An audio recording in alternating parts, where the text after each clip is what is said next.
Boa tarde, alô, som. Alô. Boa tarde a todas e todos. Eu me chamo Antônio Neri Filho e vou coordenar esta conferência. Eu sei que a atividade anterior acabou há pouco, mas eu não penso que nós devamos ser atropelados na organização do tempo do Congresso. Nesse sentido, eu vou convidar, então, para a sua conferência o professor Siddhartha Ribeiro, por favor.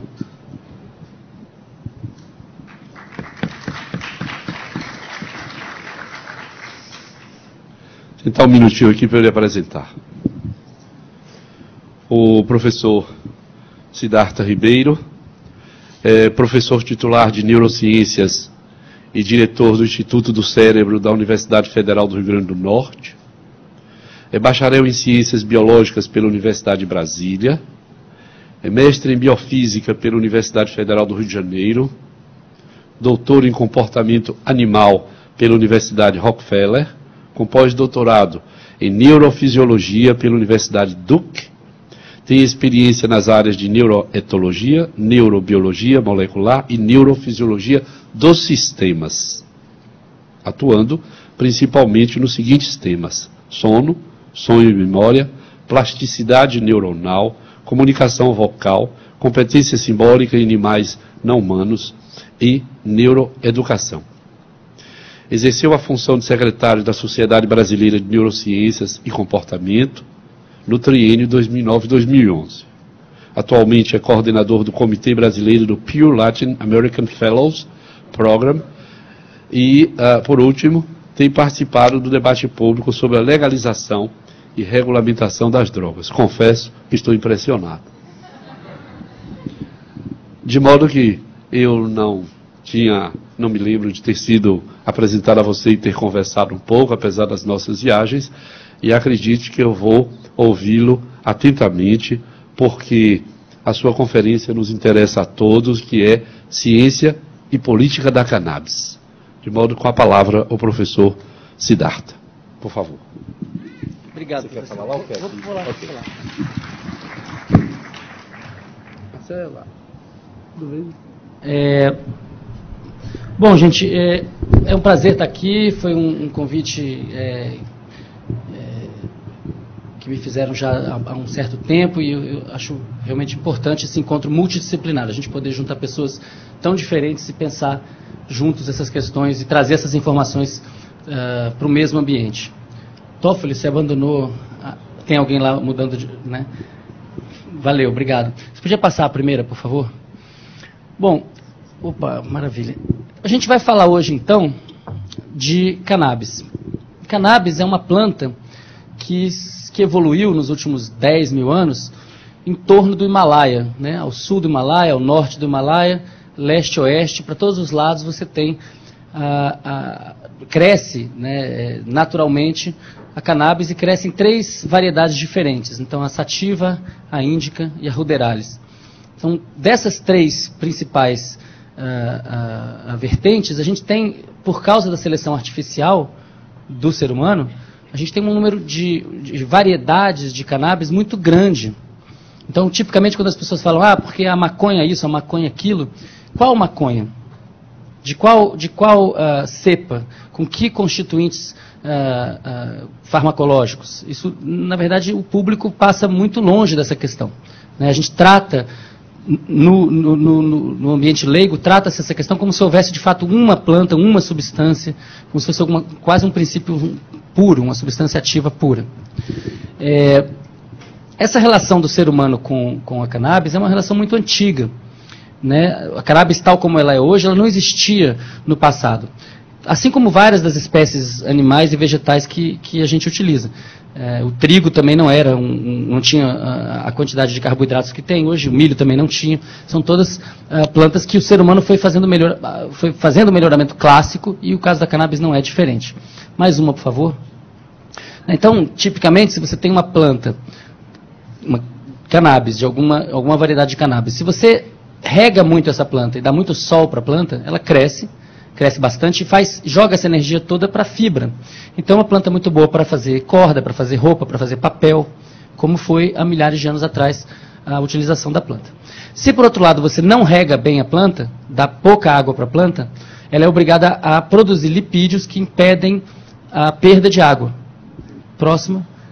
E aí a gente tem a produção dos lipídios canabinoides, né, os mais de 70 variedades de canabinoides, que têm propriedades terapêuticas, propriedades psicoativas. A gente vai falar sobre isso. Então, é a mesma planta que, tratada de uma forma ou de outra, tem resultados muito diferentes, né? A gente tem aí uma imagem da deusa egípcia Sexhat, uma deusa do conhecimento, uma deusa da sabedoria, uma deusa da escrita. Ela está ali escrevendo num papiro, e vocês podem ver o que faz a cabeça de Sexhat. Quem tiver alguma dúvida, mais uma, por favor. Está claro que ela tem cannabis na cabeça, né? E ela tem cannabis na cabeça não só porque o papel era feito de cânhamo, mas porque o cânhamo, ou a maconha, em determinadas condições, pode, de fato, alterar, né? Tem efeitos psicoativos que podem ser interessantes para quem está interessado em, por exemplo, produzir escrita. Mais uma, por favor. Hoje, na Índia, até hoje, existe o cultivo de cannabis, e a cannabis cresce em muitos lugares, embora, em princípio, seja ilegal, né? Existem formas legais de consumo, por exemplo, o bang, né, que é muito consumido até hoje. Os sadhus todos estão lá tomando o seu chá de cannabis, e existe, portanto, um uso ritual muito bem estabelecido. Mais uma, por favor. Então, é importante lembrar que toda a conquista da América foi feita com barcos equipados com produtos de cânhamo, né? Então, as roupas, as cordas, os cabos, as velas. Tratava-se de fato de era tão importante esse cultivo que nos Estados Unidos, nas 13 colônias americanas antes da independência, em alguns lugares era obrigatório dedicar uma parte do cultivo da terra a cânhamo. George Washington plantava e, segundo alguns relatos, consumia também. Mais uma, por favor. Eu gosto de dizer que a maconha está para as plantas como os cachorros estão para os animais. Isso é uma invenção humana, com muitas variedades diferentes para servir a propósitos diferentes. Então, há 12 mil anos atrás, havia lobos, não havia cães.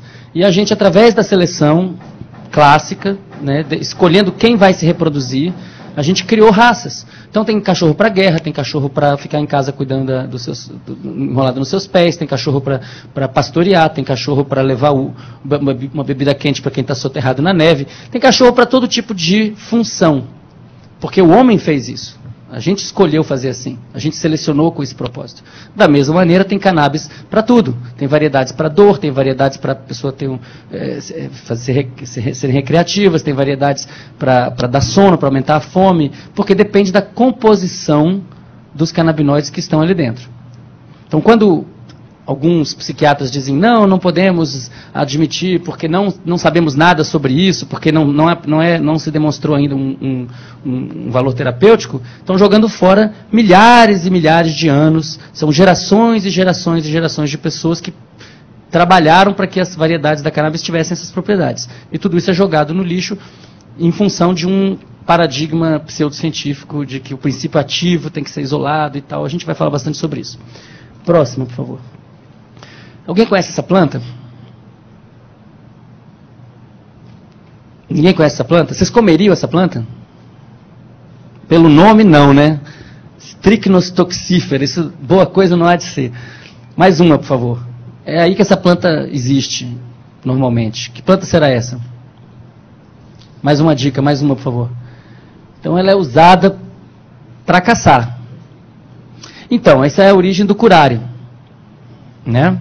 Então, é uma planta que tem uso tradicional, que serve para uma série de coisas, e a ciência se apropriou disso em determinado momento, né, e de maneira muito importante. Mais uma, por favor.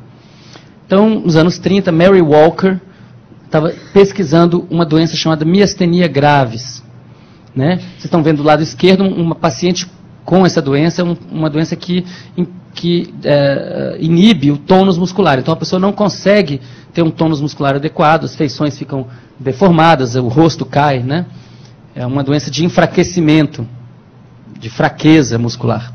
E aí, Mary Walker, estudando o curare, ela percebeu que pessoas ou animais tratados com curare ficavam iguais a uma pessoa com miastenia graves. Então, ela falou uma frase muito célebre, disse: curare é miastenia. Claro que não é, mas o que ela queria dizer é que tinha um mecanismo comum. Isso permitiu a ela, mais um, por favor, permitiu a ela, na verdade, avançar no entendimento da transmissão eletromuscular, né, neuromuscular, da junção neuromuscular, da placa motora, entender que a acetilcolina fazia esse papel, que havia receptores, que esses receptores podiam estar degenerados, mas que se você aumentasse a quantidade de acetilcolina, por exemplo, inibindo a degradação dela, usando fisostigmina, você poderia pegar aquela paciente, tratar e ela voltar a recuperar o tônus muscular, que é o painel do lado direito.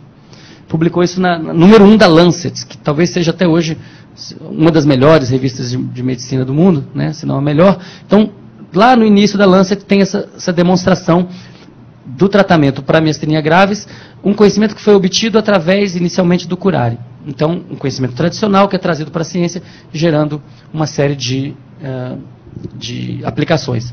Então, para entender miastenia graves e para entender o que é a placa motora, curare foi um santo grau, foi um cálice sagrado que abriu as portas para se fazer a experimentação. Mais uma, por favor.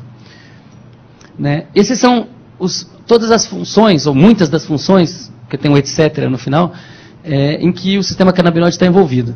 Então, a resposta imune, apetite, sono, ansiedade, emoção, dor, locomoção, funções cardiovascular e respiratória, pressão intraocular, inflamação, reprodução, sexo, remodelagem de circuitos neurais, formação de novas memórias, extinção de memórias traumáticas, neuroproteção, neurogênese, percepção e coordenação motora, fluxo de pensamentos, criatividade, motivação, etc. É muito difícil escolher uma função biológica ou psicológica em que o sistema canabinoide não esteja envolvido. A gente não sabia disso há 20 anos atrás. Hoje a gente sabe, está envolvido em tudo.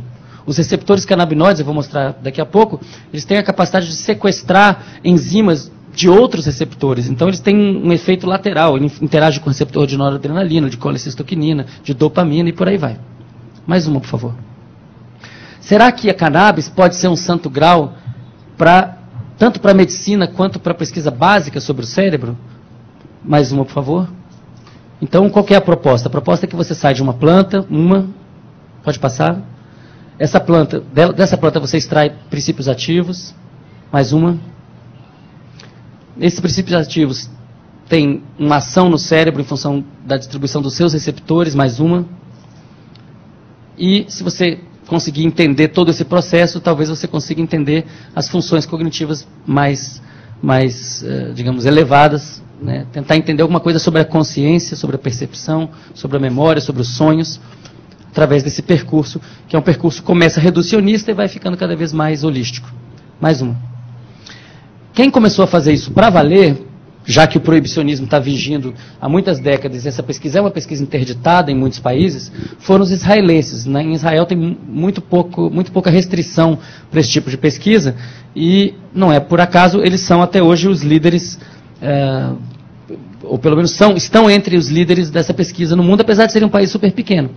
Então, em 64, Rafael Mechoulam isolou o THC, o delta 9 THC, e falou: olha, isso daqui parece ser responsável pelos principais efeitos psicoativos da maconha. Mais uma, por favor. Então, descobriu o delta 9 THC e aí fez um experimento famoso para saber se de fato essa molécula isolada podia causar os efeitos da planta como um todo. Qual foi o experimento? Muito científico. Ele fez um bolo, mais uma, e ofereceu esse bolo para os membros do laboratório, para os familiares dele. E aí todo mundo comeu, começou a ficar muito divertido, e em algum momento a mulher dele deu uma gargalhada e falou: isso não está funcionando. Então, eu gosto de contar essa anedota porque nos Estados Unidos tem todo esse puritanismo de você não pode conhecer aquilo que você estuda. E o que ele fez foi exatamente o contrário. Ele falou: eu isolei um princípio ativo, vamos experimentar, ver o que isso vai fazer. É a mesma coisa que o Sasha Shulgin fez a vida toda com N compostos que ele mesmo sintetizava. Mais uma, por favor. Hoje a gente sabe que tem mais de 70 canabinoides diferentes na maconha. Né? Alguns são isômeros do THC, outros não são isômeros do THC, possivelmente são mais do que 70. Como são lipídios e como eles são gerados enzimaticamente pela quebra de outros lipídios, existem muitas maneiras diferentes disso se quebrar.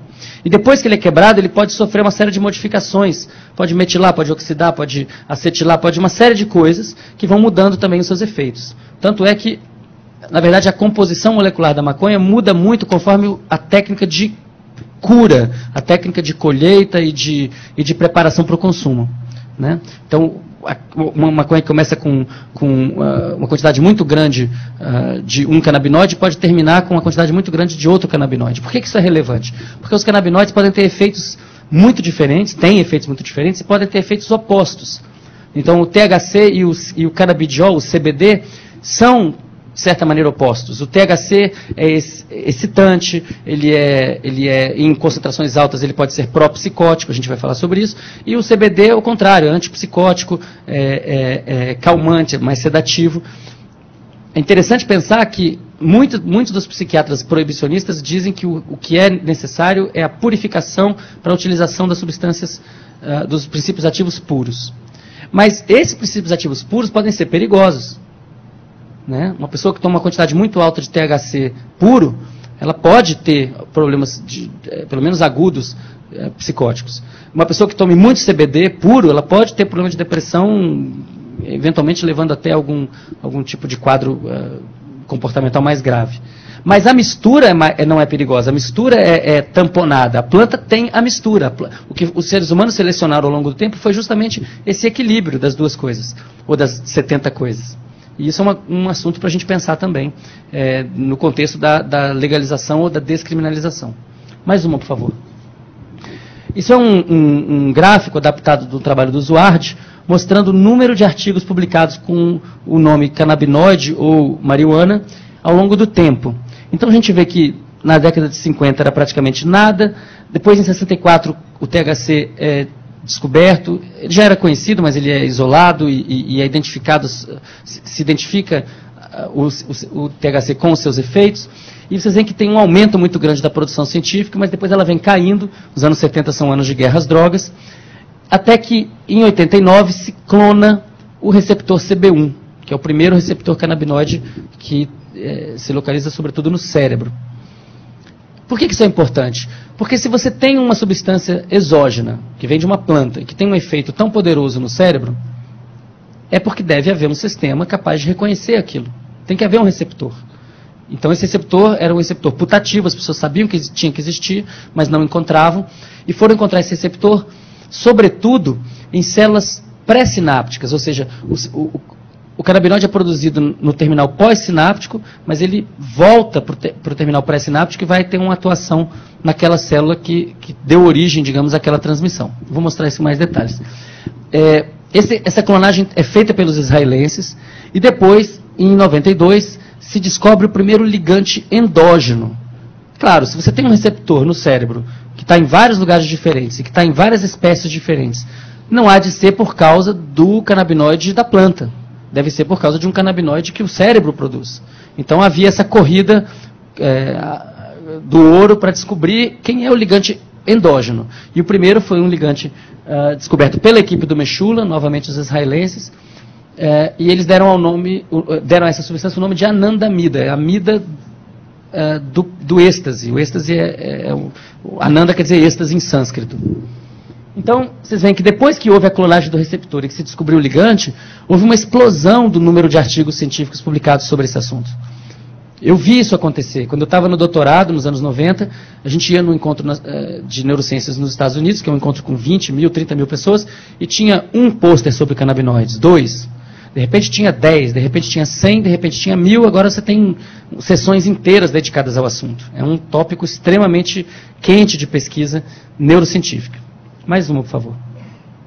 Então, como eu falei para vocês, os canabinoides exógenos, né, o fitocannabinoides, e os canabinoides endógenos agem sobretudo no receptor CB1, que é um receptor, é uma macromolécula, está inserida na membrana, e ela está associada a proteínas G do lado de dentro da membrana. São enzimas que são super importantes, na verdade toda a percepção depende de proteína G. Né? Boa parte do que o cérebro faz depende desse tipo de transmissão metabotrópica, quer dizer, uma transmissão que ativa enzimas dentro da célula que vão promover o aumento ou a diminuição de AMP cíclico, vão promover uma série de mudanças, fosforilação de receptores.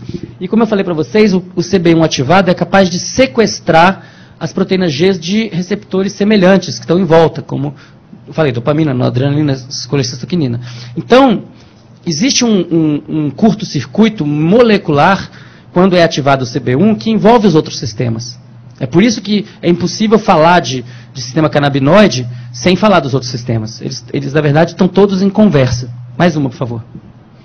E aqui a gente tem uma ilustração genérica dos efeitos na sinapse da ativação do sistema canabinoide. Então, uma célula pré-sináptica que está em cima libera glutamato. Esse glutamato liberado na fenda vai ativar receptores que permitem a entrada de cálcio. Quando esse cálcio é elevado, vai promover a síntese de canabinoides no terminal pós-sináptico, e esses canabinoides vão se difundir para o terminal pré-sináptico e vão atuar para diminuir a ativação da célula pré-sináptica. Então, o que isso causa?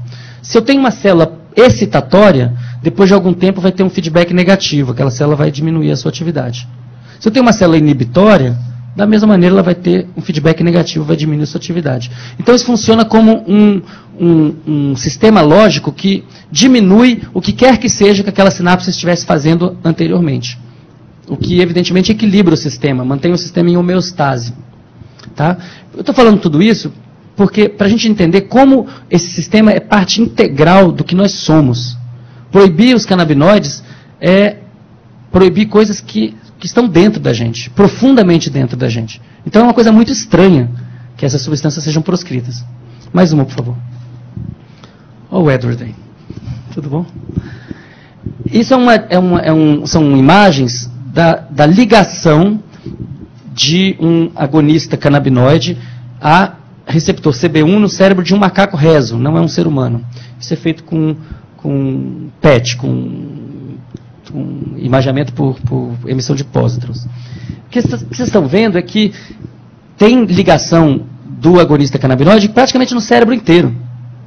Claro, tem regiões vermelhas, tem regiões amarelas, tem regiões com mais ou menos receptor canabinoide, sobretudo o córtex temporal, o hipocampo, a área envolvida com memória, né, o cerebelo, que está envolvido em equilíbrio e em reação, o estriado, que está envolvido em coordenação motora fina, e o córtex pré-frontal, que está envolvido em função executiva, tomada de decisão.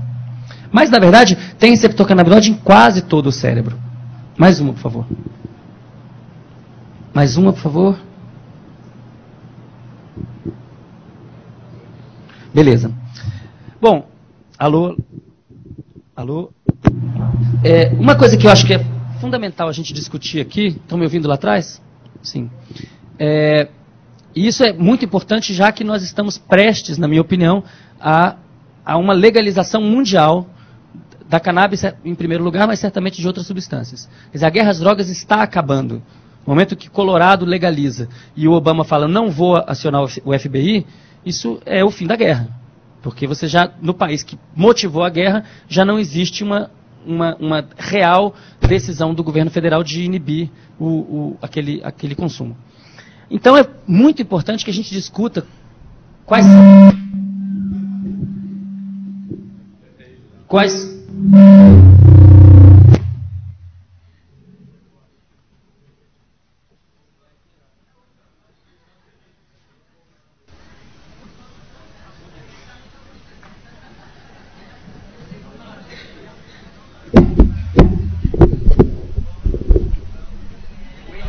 o som.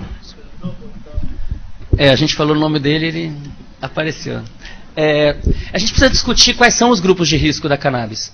Isso tem que estar na ponta da língua dos antiproibicionistas. Porque essa é a discussão, medicamente falando, que é relevante. Uma vez que se legalize, como legalizar e quem deve ser protegido.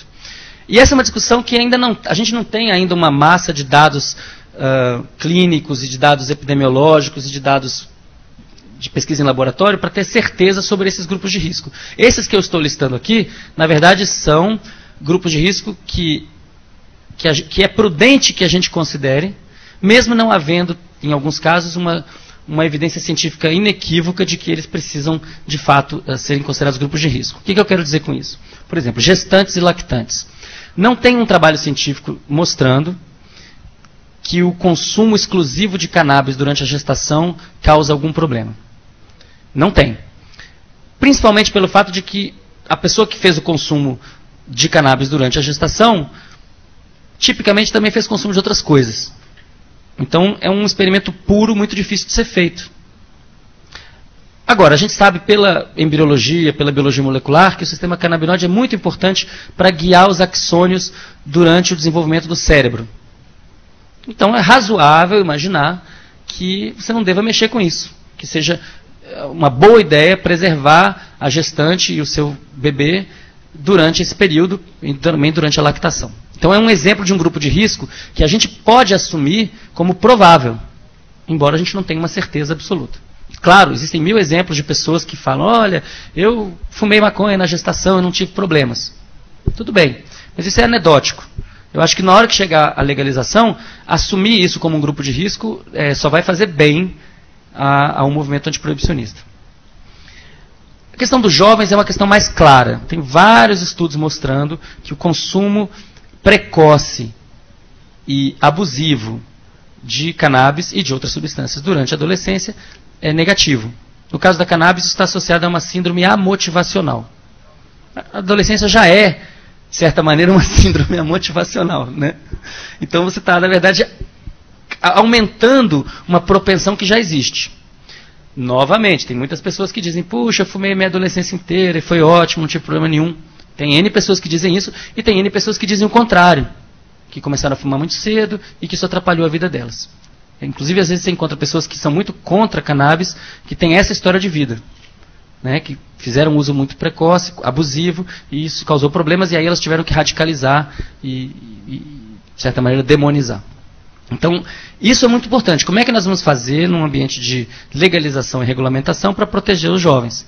E aí, acho que até agora ninguém inventou nada melhor do que o que foi feito no caso do tabaco, né? Que é informação, é um certo cerceamento da publicidade e dos locais de consumo, o que causou uma queda de... Né, o número de consumidores de tabaco no Brasil caiu para 1/3 em 10 anos, aproximadamente. Então, não tem nada tão bem sucedido quanto isso. Esse grupo dos jovens, ele interage com esse grupo dos psicóticos, né? Então, hoje em dia tem essa propaganda proibicionista de que quem fuma maconha vai virar esquizofrênico. E a gente sabe que isso é mentira. Um adulto, isso não vai acontecer com um adulto, e também isso não vai acontecer com a maior parte dos jovens. Agora, com aqueles jovens que são de grupo de risco, que já eram um grupo, né, que tinha uma tendência à psicose, a gente vai falar disso no próximo slide. Nesse caso, sim, o consumo precoce e abusivo aumenta de fato, né, não é um aumento enorme, mas aumenta a chance da pessoa ter um quadro psicótico crônico, ser diagnosticada como esquizofrênica, como bipolar, etc. Então isso é verdade, mas é verdade com todas essas qualificações. E não, como se fala por aí, uma coisa generalizada. Fumou maconha e ficou esquizofrênico. É importante a gente dizer isso para que esse discurso seja realmente contextualizado, para que a gente possa entender o que é verdade nisso e saber como proteger as pessoas. Então, de fato, uma pessoa que tem tendência à psicose não deve fazer uso de cannabis, não deve fazer uso de nenhuma substância alucinógena, serotonérgica, e, aliás, não deve beber. Não deve fazer uso de álcool. E isso pode e deve ser dito tranquilamente pelos antiproibicionistas, isso não vai causar nenhum problema, ao contrário. Não dizer isso é que causa problemas. Tem um quarto grupo, que é o grupo dos depressivos, e eu coloquei uma interrogação ali, porque de fato existe uma divergência científica. Existem evidências de que cannabis em baixas concentrações, em baixas dosagens, é antidepressiva. Evidências, inclusive, de que ela promove neurogênese, ou seja, a formação de novos neurônios no hipocampo. A ideia da neurogênese está associada com o efeito antidepressivo. Os antidepressivos serotonérgicos ou noradrenérgicos, que demoram 2, 3 semanas para ter efeito, eles, via de regra, aumentam a neurogênese. Então, qual que é a ideia que está por trás disso? É que se você está deprimido ou deprimida, você está ligada ou ligado a memórias de coisas negativas. Você está ruminando memórias negativas. Se você começa a ter substituição de neurônios no hipocampo, que é um lugar que codifica a memória, você provavelmente está se livrando dessas memórias negativas e está, né, com o seu cérebro novinho em folha para novas experiências. Então, viver fora da depressão parece que tem a ver com essa capacidade de se livrar das memórias, ou pelo menos de atenuar essas memórias. Então é interessante que cannabis em baixas dosagens tem esses efeitos. Entretanto, em altas dosagens tem efeitos contrários. Pode ter efeitos depressivos, sim. Então é muito possível que as pessoas que são deprimidas ou que têm tendência à depressão, que fazem uso de cannabis para se medicar da depressão. Então essa associação, porque os estudos são correlacionais, ele encontra uma associação, aí ele quer inferir uma causalidade. O cara está deprimido porque fuma maconha ou ele fuma maconha porque está deprimido? Essa é uma pergunta em aberto. E depende de qual maconha ele fuma também. Se fumar uma com mais THC vai ter um efeito, se fumar uma com mais CBD vai ter efeitos até contrários. Próximo, por favor. São dois exemplos, né, de estudos científicos mais ou menos recentes, mostrando o efeito do CB1 na neurogênese. Então, um animal, o de cima está falando, um animal que é nocaute para o receptor CB1, ou seja, ele não tem o receptor CB1. Esse animal tem menos neurogênese. Certo? Esse também é um animal nocaute para CB1, é um animal que não é capaz de esquecer.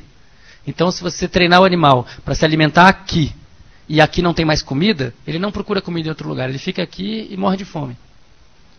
Ele perde a capacidade de extinguir memória. Esse trabalho de baixo está mostrando que o aumento da neurogênese, tanto no hipocampo adulto quanto no do embrião, ele está relacionado com efeitos antidepressivos e ansiolíticos. Tá? Então o animal fica de fato menos deprimido, menos ansioso, em proporção ao aumento de novos neurônios no hipocampo. Então aquele grupo de risco de fato é uma incógnita. Mais uma, por favor. Pois bem, quem é o grupo de risco principal para consumo de cannabis? São pessoas que têm uma deficiência na enzima CONT, na catecol-metiltransferase, que é uma enzima que degrada as catecolaminas, degrada a noradrenalina, degrada a dopamina, degrada substâncias que derivam dessa via de síntese. O que acontece? Quando essa enzima está deficiente, essas substâncias se acumulam e começam a gerar problemas, por exemplo, quer dizer, excesso de dopamina tem a ver com psicose, tanto é que as primeiras drogas antipsicóticas são todas antagonistas do receptor D2, dopaminérgico. Então, se a pessoa tem um polimorfismo funcional, se ela em vez de ter uma valina, ela tem uma metionina, ela vai ter uma degradação diferente dessas substâncias, e isso vai gerar um fenótipo que é sensível, mais sensível a cannabis. Mais sensível a cannabis e tudo mais. Não é só a cannabis. Essa pessoa vai ser mais sensível a qualquer substância psicoativa que envolva em algum momento as catecolaminas. Então, esse polimorfismo, quer dizer, todos nós somos uma coleção de polimorfismos. Nós temos os mesmos genes, mas nós temos, em determinados lugares, bases, né, que determinam aminoácidos diferentes. Então, entre nós aqui, certamente há alguns mais suscetíveis, outros menos suscetíveis. Em torno de 1% da população tem esse tipo de polimorfismo. Isso é uma boa razão para proibir cannabis? Quer dizer, para proteger esse 1% que é sensível, isso justifica a proibição? Para a gente ver que não justifica, basta a gente estender esse argumento para outras substâncias. Por exemplo, mais uma, por favor. Pessoas que não têm lactase, ou que têm baixa lactase, têm intolerância à lactose. Se ela continua a tomar laticínio, ela pode, eu não sei se ela chega a morrer, mas ela passa a ter uma vida muito ruim, né? E às vezes, depois de muitos anos, ela descobre isso, muda a dieta e fica bem. Isso não é uma razão para proibir o leite. Isso é uma razão para escrever na caixa do leite que as pessoas intolerantes à lactose devem tomar cuidado. Um outro exemplo, que esse certamente no Brasil resolve o problema, é o problema da álcool desidrogenase. Então, pessoas que têm baixos níveis dessa enzima, por exemplo, os asiáticos, os indígenas, bebem um pouquinho e ficam muito loucos. Isso não é uma boa razão para proibir o álcool, né? Mas é uma boa razão para explicar isso para as pessoas antes. Então, os proibicionistas, eles vêm sempre falar, não, olha, existe um grupo de risco e por causa desse grupo de risco a gente tem que proibir. Esse argumento não sobrevive uma comparação com outras substâncias. Isso não é um argumento. E aí a gente entra a gente chega a uma constatação. Toda substância tem grupo de risco. Qualquer substância. Açúcar, grupo de risco, diabético, né? Aliás, açúcar aqui, uma homenagem ao nosso amigo João Menezes, ele sempre pede para a gente falar desse assunto. O açúcar talvez seja a droga mais perigosa e menos regulada, né? Açúcar é uma coisa que qualquer criança pode comprar aos quilos, altamente viciante. Você vai no hospital, as pessoas estão no hospital, 70% das pessoas que estão no hospital estão lá por problemas cardiovasculares, de obesidade ou diabetes, que é tudo ligado ao açúcar. Então, certamente, esse é um debate que não é científico, lógico, racional, é um debate político. sódio, enfim, se bem que há uma controvérsia, né? Tem médicos agora dizendo que o sódio pode, enfim. Mais uma, por favor. Bom, esse aqui a gente, para falar do trabalho do David Nutt, acho que todo mundo conhece, né? Aliás, que nome bem escolhido para uma pessoa que estuda, né? Que estuda esse tipo de coisas. Então, ele estava à frente de uma comissão na Inglaterra para estudar os impactos sociais, biológicos, individuais, coletivos, todos os que você pode mensurar, das drogas, né? Então, fizeram índices de dano e de risco, né, para os usuários, para outros, que sejam sociais, psicológicos, físicos, de vários tipos diferentes. A que tipo de conclusão eles chegaram? Mais uma, por favor. Então está aqui o ranking. A número 1, a mais perigosa de todas, com muito dano para os outros e muito dano para o indivíduo, o álcool.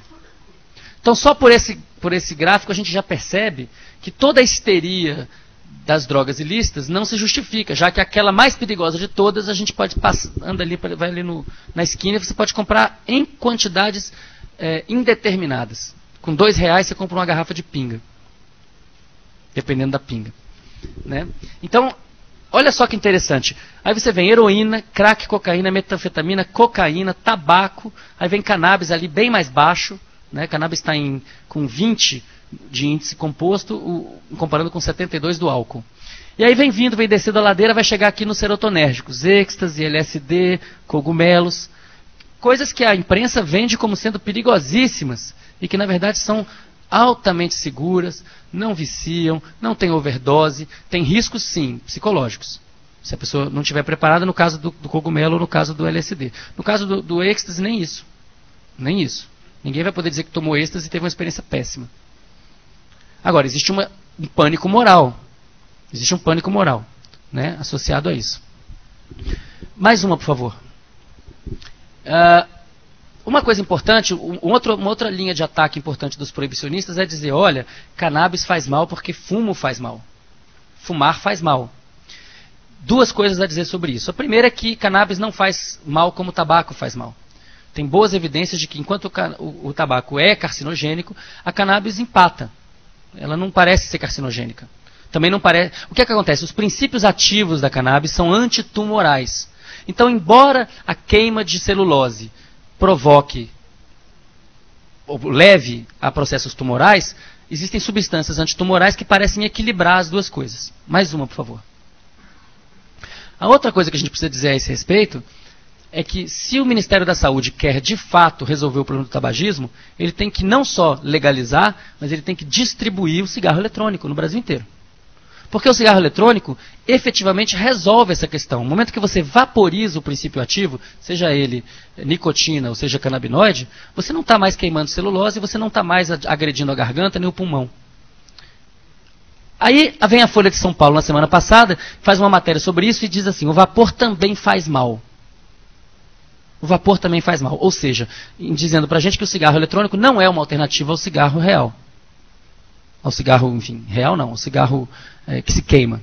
Agora, olha os números que eles mesmos colocam. Formaldeído, num cigarro comum, 52, não sei qual unidade em microgramas. No outro, 15 tragadas eletrônicas, 5,6, 10 vezes menos. Benzeno, 70, o outro 0,6, 140 vezes menos. Nitrosamina NNK, 0,1, o outro é 0,03, 1000 vezes menos. O outro é nitrosamina NN, 0,2, o outro 0,004, 1000 vezes menos. 10.000 vezes menos. Então é claro que esse lead está errado. O vapor faz muito menos mal. O vapor faz 100 a 10.000 vezes menos mal se os efeitos forem simplesmente os da concentração. Essa é a manchete correta. Então a Folha de São Paulo dá uma matéria super legal, mostra que o cigarro eletrônico pode ser usado em ambientes públicos porque não incomoda, porque tem pouquíssimo cheiro, etc. e tal, e aí no final crava uma na ferradura e fala que também faz mal. Eu outro dia encontrei com o Agualusa, o escritor angolano, está lá em Natal, e a gente conversando sobre esse assunto, ele falou, mas eu li na Folha de São Paulo que faz mal igual. Eu falei, você leu só o lead, né? Você leu os números? Ele falou, não li os números. Eu falei, pois é. Os números que eles mesmos colocam mostram que não é a mesma coisa. Então aí entra a questão da redução de danos. Se você tem um cigarro que causa 1000 vezes menos dano do que o outro, precisa falar mais alguma coisa? Por que isso é proibido no Brasil? Qual é a explicação? Então qualquer pessoa que vier com esse papo de que o problema da maconha é fumar, ela tem que ser confrontada com o fato de que o Ministério da Saúde proíbe o vaporizador, quando deveria promover. Isso é um problema sério, acho que é um problema para a Brand discutir abertamente. Mais uma, por favor. Aqui é uma revisão recente, numa revista Trends, que são revistas importantes de opinião em ciências, né? Todos os efeitos de canabinoides não psicotrópicos que são terapêuticos. Então, estimulante de crescimento de osso, antiepiléptico, antiproliferativo, antibacteriano, anticancerígeno, analgésico, antiespasmódico, N aplicações. Aí você fala, nossa, que coisa incrível, por que a maconha tem tantas propriedades terapêuticas? Porque tem 10 mil anos de trabalho humano, de seleção para isso. É que nem você ficar espantado porque o perdigueiro sabe caçar. Nossa, esse cachorro é inteligente, ele sabe caçar. Não, ele sabe caçar porque ele foi selecionado para caçar. É uma inteligência filogenética. O ser humano construiu isso.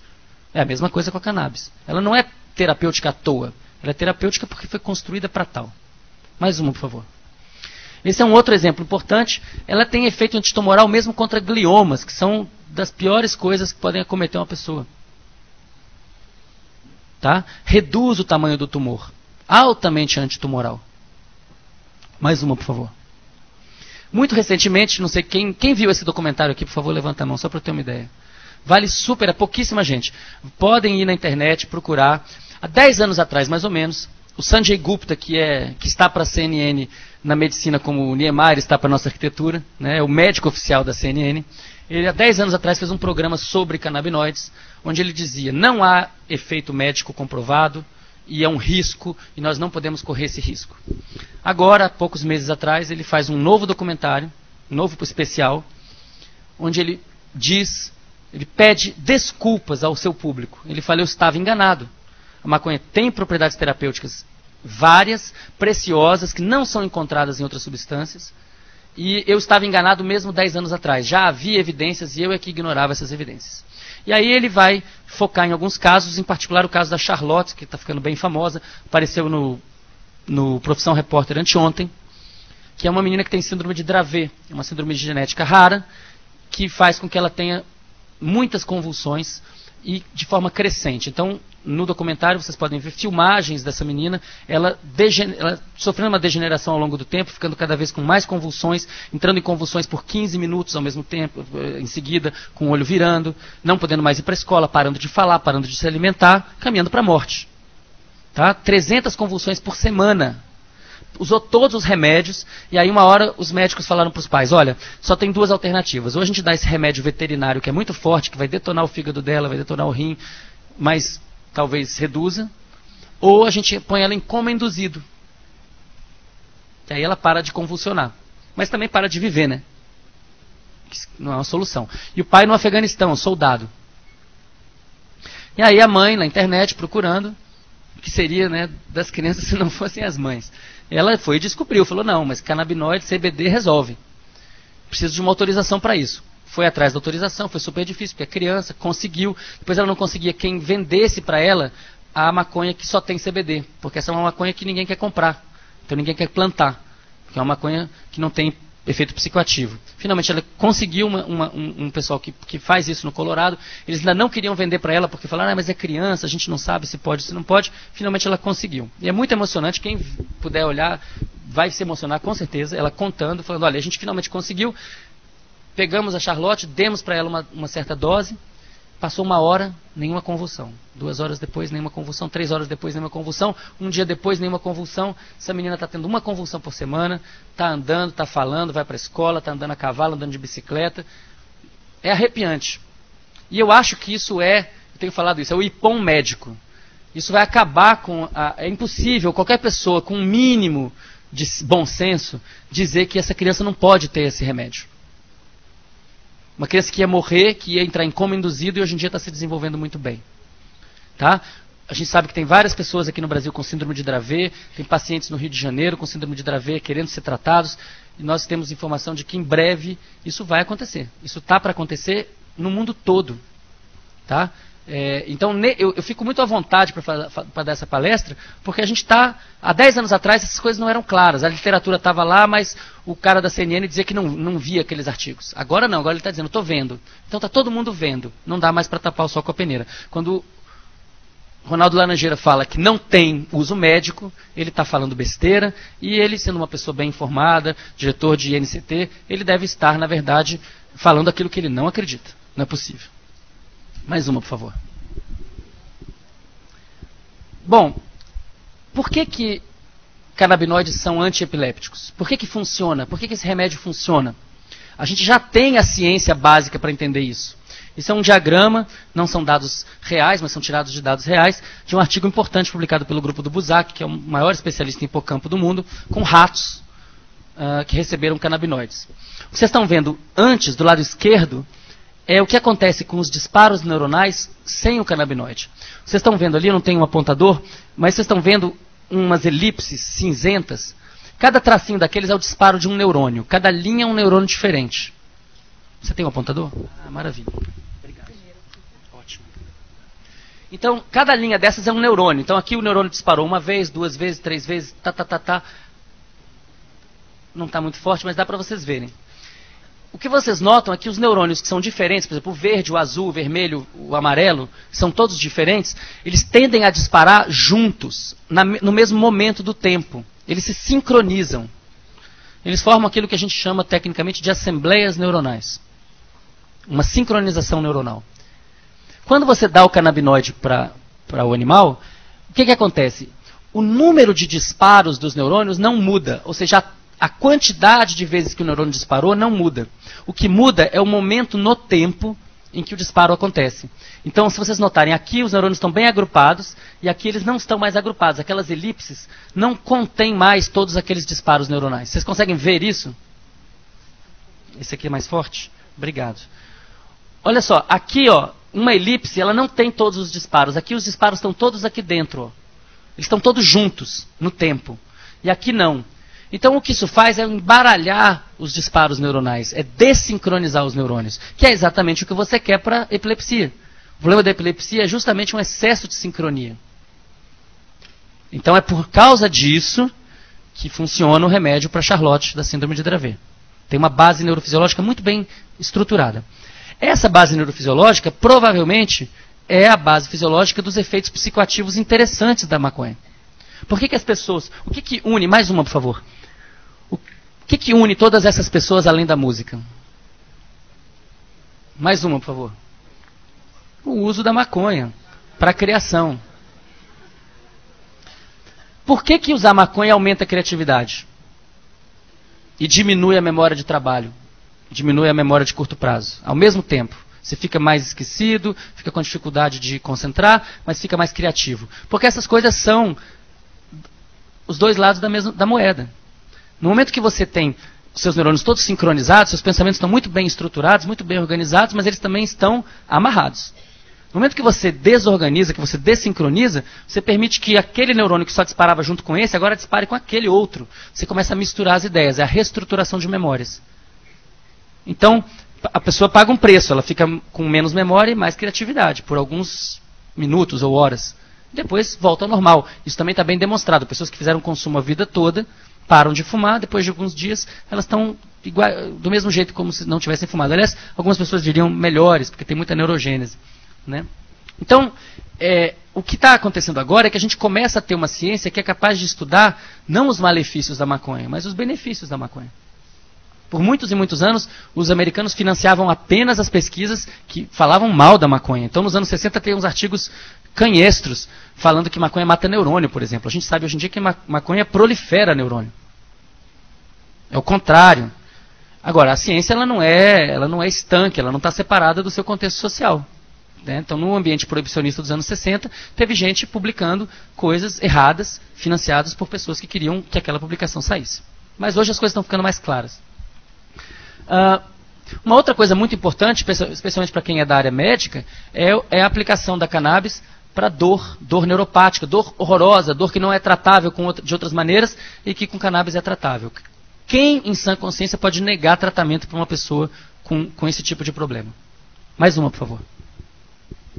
E, né, agora falando aqui do trabalho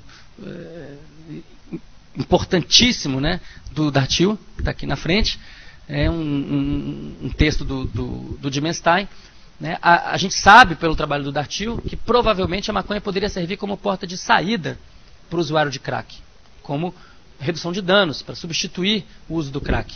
Entretanto, o Dartil não pôde fazer um estudo realmente experimental, né, com todos os critérios de placebo, de duplo cego, de estudos com desenho cruzado, etc.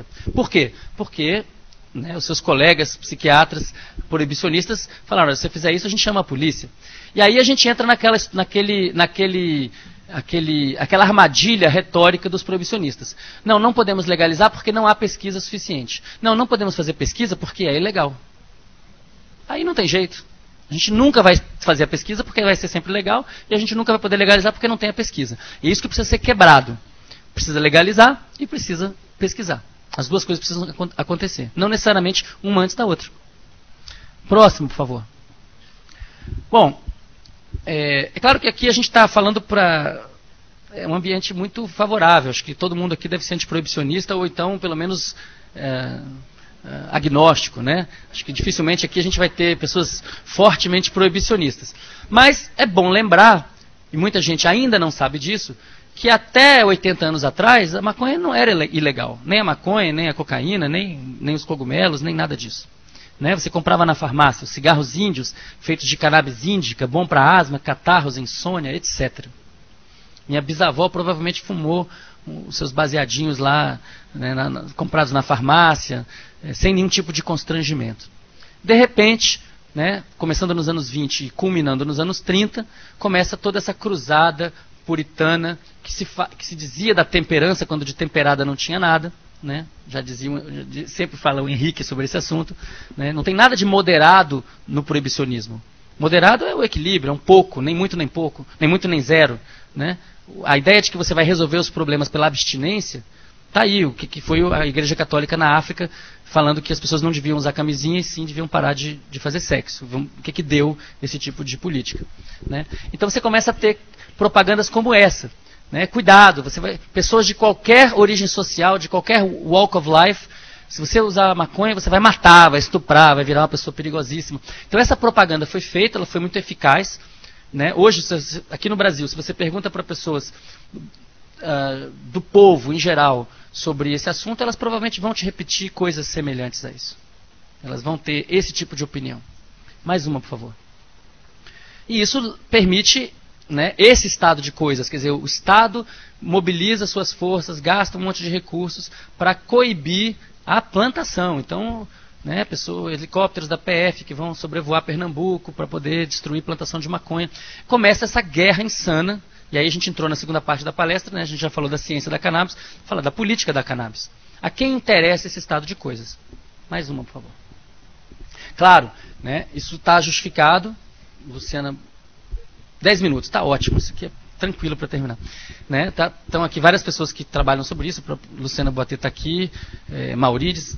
Nós sabemos que isso aqui tem uma dinâmica própria, tem vida própria essa guerra.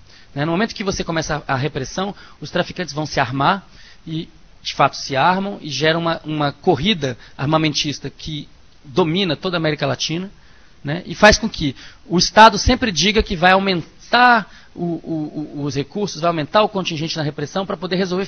Agora nós vamos resolver esse problema. Por exemplo, vamos comprar mais um slide, por favor. Comprar um helicóptero, porque com esse helicóptero a gente consegue saber onde é que esses caras estão, e a gente pega todo mundo. E aí, evidentemente, eles compram uma bazuca e derrubam o helicóptero. Então, qualquer policial sério, o Zacconi não está aqui hoje, mas poderia dizer isso com muito mais propriedade, sabe que é impossível vencer essa guerra. Essa é uma guerra invencível. E é por isso mesmo que ela foi criada. Porque ela é muito útil, porque ela se presta a muitas coisas diferentes, intervenções geopolíticas várias. Mais uma, por favor. Não, volta.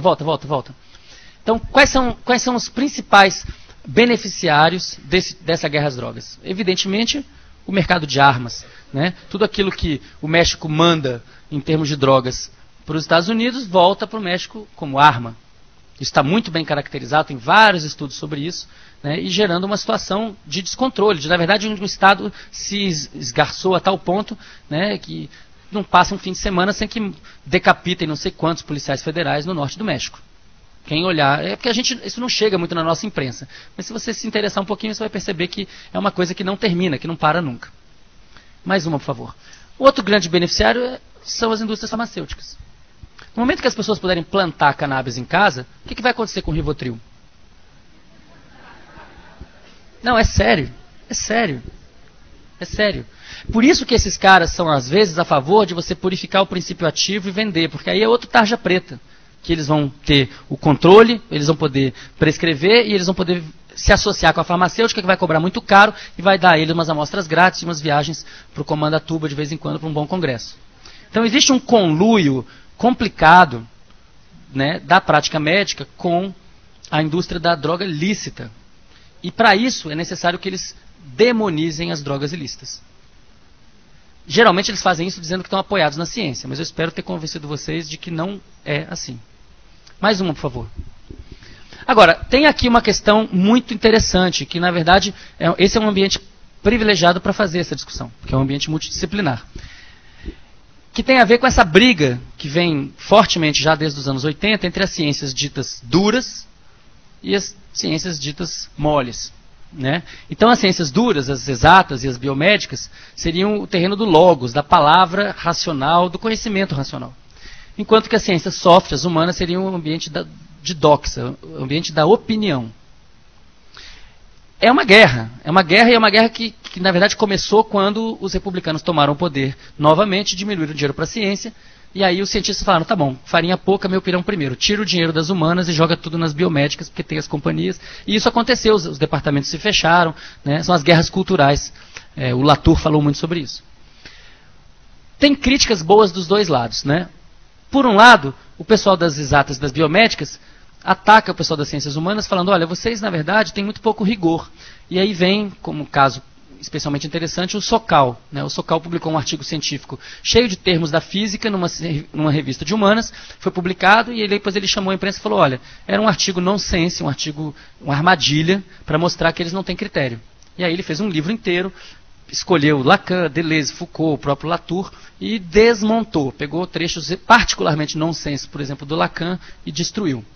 Quem tiver paciência para ler, muito interessante. Realmente fica difícil defender o tipo de construção que ele ataca ali. Por outro lado, a ciência também tem seus problemas, as ciências ditas duras. Né? No momento que o capitalismo hegemoniza essas ciências, os conflitos de interesse se tornam quase insanáveis. Né? Dois exemplos importantes. A clonagem de células tronco embrionárias humanas. Mais um slide, por favor. Quem não se lembra, mais um, por favor. Mais um slide, por favor. Obrigado. Dr. Wang foi capa da Science, foi o cientista mais importante da Coreia, porque ele anunciou que tinha clonado células tronco embrionárias humanas, quando isso ainda era uma grande questão. Hoje em dia isso não é mais uma questão, porque a gente pode reprogramar qualquer célula. Então, uma coisa que era super importante 10 anos atrás, hoje em dia não tem mais nenhuma importância. Mas naquele momento isso era crucial. E ele publicou esses artigos, foi super famoso, até que ficou claro que ele tinha fraudado os resultados. Ele nunca clonou essas células. Isso nas melhores revistas. Então é um belo tapa de volta nas ciências duras, porque se as ciências humanas viraram uma sopa de palavras, talvez as ciências exatas também. Né? Por outras razões, mas também. E um exemplo muito importante é a baixa eficácia das drogas psiquiátricas. Né? Mais uma, por favor. Então, a partir dos anos 80, a gente tem essa ideia de que todo mundo tem que tomar Prozac. Né? Agora, toda criança tem que tomar Ritalina. Né? Todo mundo tem que tomar um Rivotrilzinho de vez em quando. Qual que é a grande crítica a se fazer a isso? É que o número de pessoas tratadas está aumentando, mas a eficácia medida dessas drogas está caindo. Quando elas chegaram no mercado, elas tinham uma eficácia altíssima. Hoje em dia, elas estão batendo na eficácia do placebo. Tem vários artigos e livros sobre isso. Nos Estados Unidos, isso é uma grande questão. E qual que é o problema? O problema é que os experimentos que foram feitos para dizer que aquelas drogas tinham eficácia e podiam ser colocadas no mercado, tipicamente são financiados pelas farmacêuticas. Então, o conflito de interesse está na origem. E, evidentemente, isso faz parte da nossa discussão. Né? Porque existe uma parte dos profissionais que detém o monopólio de prescrever as drogas. Agora, se a gente não sabe se elas são eficazes ou não, aí virou uma confusão. Aí a gente realmente está pisando num terreno muito movediço. Mais uma, por favor. E queria falar também de mídia e pânico moral. Esse é um outro setor que se beneficia muito do proibicionismo e que favorece a continuidade do proibicionismo. Eu dei o exemplo aqui da Folha de São Paulo. Faz uma matéria super legal sobre o cigarro eletrônico, mas ela precisa agradar todo mundo. Então ela tem que botar uma manchete que agrada os proibicionistas. Mesmo 5 minutos, estou acabando. Então isso aqui são dados de mortes associadas ao uso de diferentes substâncias, aspirina, paracetamol, diazepam, tal, êxtase. Aquilo que aconteceu de fato, a estatística toxicológica, quantas pessoas morreram e quantas foram reportadas pela imprensa na Escócia durante um período. Então vocês vejam, o diazepam teve 481 mortes, mas 10 foram reportadas. É uma razão de 48 para 1. Êxtase, 28 mortes, 26 reportadas. 1 para 1 praticamente. Então, qualquer pessoa vai te dizer, o êxtase é super perigoso, a pessoa vai ter uma desidratação, vai morrer, não sei o quê, porque ela viu 26 vezes isso sair no jornal naquele período. Enquanto que o diazepam, que está associado com 481 óbitos, só teve 10 vezes a menção no jornal. Como o cara compra diazepam na farmácia, ele acha que isso não é perigoso. Se o cara morrer, é porque ele deve ser de um grupo de risco. Então tem um problema aqui que é o pânico moral. No momento que você convence as pessoas de que uma substância é o demônio não é aquilo que aconteceu com a pessoa que está num determinado contexto que usou uma substância, mas o demônio é a própria substância. Aí fica ótimo, porque aí você pode exorcizar aquela coisa, pode tirar ela do corpo da pessoa. E a imprensa tem um papel muito importante nisso, de convencer as pessoas que de fato o demônio existe. Mais uma, por favor. E para terminar, só mais 2 slides. Como que a gente deve, então, isso estou falando aqui para vocês, enfim, vocês sabem mais disso do que eu, né? Como é que a gente pode olhar para uma substância sem perceber que ela atua num corpo e num contexto? Então é preciso que a gente saiba de qual substância a gente está falando, de qual set, de qual corpo a gente está falando e de qual setting, de qual contexto social e ambiental a gente está falando. O proibicionismo, ele é negativo, ele é deletério nos 3 eixos. No caso da substância, mais uma, por favor. Quando a gente tem proibicionismo, a pessoa não sabe a dose que está tomando, ela não sabe os contaminantes que a substância contém e ela não sabe se a substância está degradada. No caso do corpo que recebe a substância, o proibicionismo interdita o debate sobre grupo de risco. Se você sabe que existe intolerância à lactose e esse é um assunto aberto, você descobre aos 10 anos de idade que não deve beber leite. Mas se esse é um assunto proibido, constrangedor, sobre o qual você não pode falar nem com a família, nem com seus professores, você vai aprender com quem? Com os outros que também não sabem. Então você vai descobrir aos 50 anos de idade que não devia ter fumado maconha porque você tem uma metionina no lugar de uma valina na Conte. O que eu quero dizer é que o proibicionismo não permite um debate franco sobre grupos de risco. Basta ver o que aconteceu em Portugal, hoje se falou bastante sobre isso hoje, ontem, né? Quer dizer, o consumo de drogas, sobretudo as leves, não aumentou, parece que agora está aumentando de heroína, né? Por outras razões, pelo desemprego. Mas não aumentou ao longo dos 10 anos ou dos 12 anos, porque havia um ambiente para que as pessoas pudessem pedir ajuda. Quando a pessoa não vai pedir ajuda porque tem medo de ser presa, a gente não está ajudando ela a lidar bem com a substância. E por fim a questão do setting, novamente lembrando do João Menezes, isso aqui é uma coisa que o João Menezes sempre fala. Nunca foi feito o experimento de a pessoa utilizar a substância ilegal num contexto em que ela não é ilegal. Então, quando você fala, tal substância está associada com paranoia, tá, mas está associada com paranoia num contexto paranoico. Claro que o cara vai ter paranoia. Se ele for pego, ele vai tomar porrada, ele vai ser torturado, ele pode ser morto, ele vai ser, no mínimo, achacado. Então, o proibicionismo, ele exacerba malefícios nesses 3 eixos. O que me faz dizer, mais uma, por favor. Mais uma, por favor. Mais uma, por favor. Mais uma, por favor. Mais uma, por favor. Mais uma, por favor. Aí, que a proibição é que é a droga mais pesada de todas. Essa é a droga perigosa. Porque ela impede o debate racional e ela impede que o usuário realmente se proteja. Ele está no escuro. O liberou geral é a proibição. É na proibição que você não sabe o que está ingerindo e que você pode ser morto pelo cara que te vende o que você está ingerindo. E que esse cara que te vende o que está ingerindo também pode matar o seu concorrente. Isso é liberou geral. Regulamentar é outra coisa. Volta, por favor. 1, 2, 3, 4, 5. Aí. Então, só para terminar, isso que a gente está falando parece um discurso de ultra-esquerda, mas na verdade também é um discurso da direita.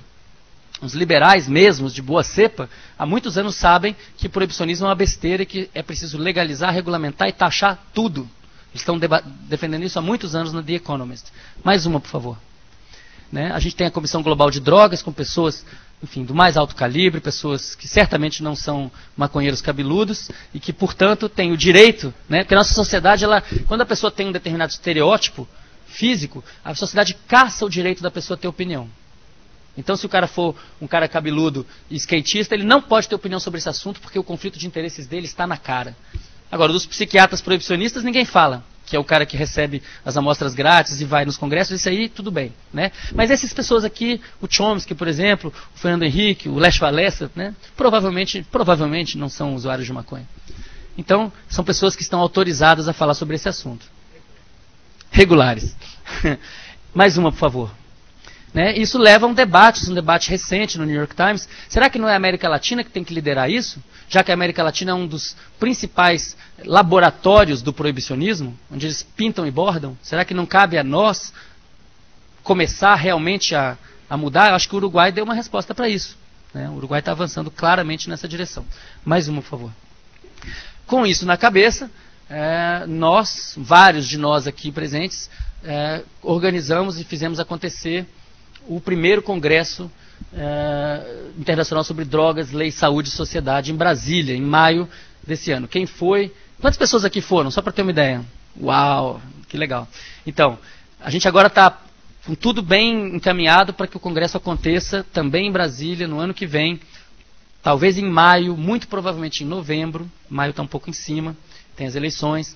Né? O presidente do congresso vai ser João Menezes, da UFRJ, o secretário executivo Aldo Zaiden, e tem várias pessoas da comissão organizadora aqui.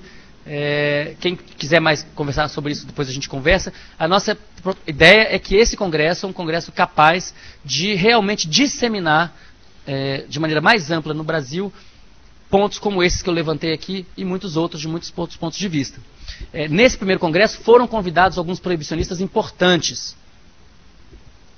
Osmar Terra foi convidado, Ronaldo Laranjeira foi convidado. Não indicaram representantes. No próximo congresso, é uma discussão que o grupo está fazendo. Alguns acham que não deveriam ser chamados, eu mesmo sou da opinião de que devem ser chamados e devemos colocar uma cadeira vazia caso eles não apareçam. Próxima. Para terminar, a última coisa. Então, o segundo congresso antiproibicionista, que está vindo aí, a data está errada, 2014. Os países que começaram a mudar, são vários exemplos, e que a informação está ficando disseminada. A gente tem hoje também alguns documentários muito importantes, Cortina de Fumaça, do Rodrigo McNiven, e o Quebrando o Tabu, do Fernando Grossen, que falam sobre isso. Então, último slide, por favor, mais uma. A racionalidade científica exige, portanto, redução de danos, legalização e regulamentação de todas as drogas, e tratamento isonômico para drogas com potencial danoso semelhante. Então, como é que vai ser a regulação de cannabis? Alguma coisa entre o álcool e o tabaco. Mas não é possível você regular de uma maneira mais severa do que você regula o álcool. Isso não faz sentido. A gente precisa de alguma coisa racional que possa, de fato, convencer as pessoas de que nós temos uma política organizada pela ciência e não pelos preconceitos e interesses comerciais escusos. Obrigado, gente.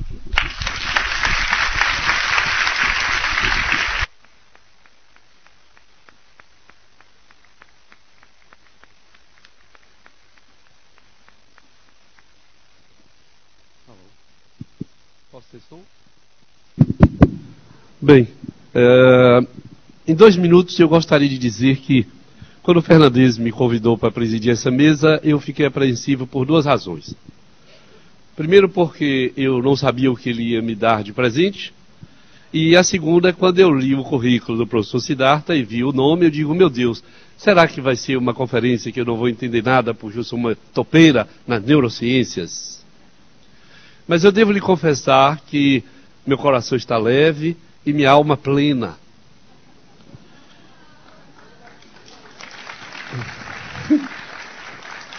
Por quê?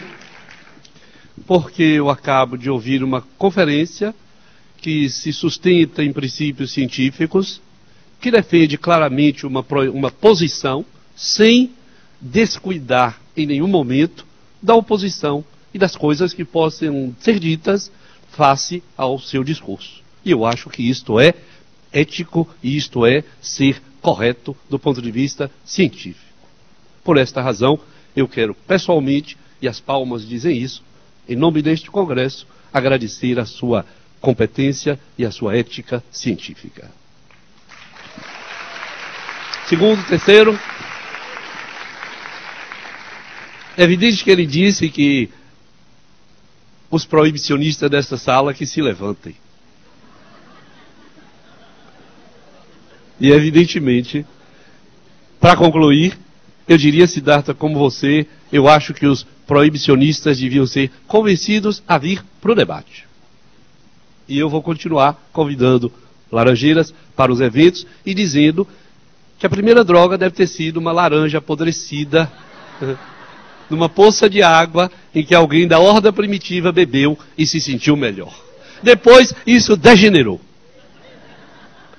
São 15 horas e 45 minutos, nós temos 2 mesas redondas agora, e eu penso que nós não podemos atrasar mais, e por esta razão, a não ser que Fernandes se imponha enquanto presidente do Congresso, nós não teremos um espaço para discussão, porque passaremos a 2 outras salas para as discussões. Então, nesse sentido, obrigado e um bom trabalho.